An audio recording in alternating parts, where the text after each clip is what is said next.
kalsada namin. Ay, kalsada. Tignan po yung higaan namin. Ayan, yung cellphone ko, wasak na. Yung sombrero ko, sila na yung tinapay namin. Puro tubig na. Paano mo kakainin? Oh my gosh! Sinama ko. Oh no! What's happening? Sinama ko. Basta na. Ulan. My God. Tatlong araw na ako hindi natutulog. Gusto ko na makatulog. Yung pig natin!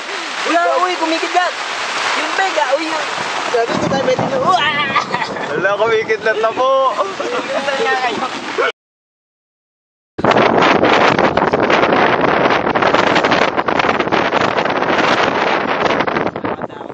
Sayang yung view.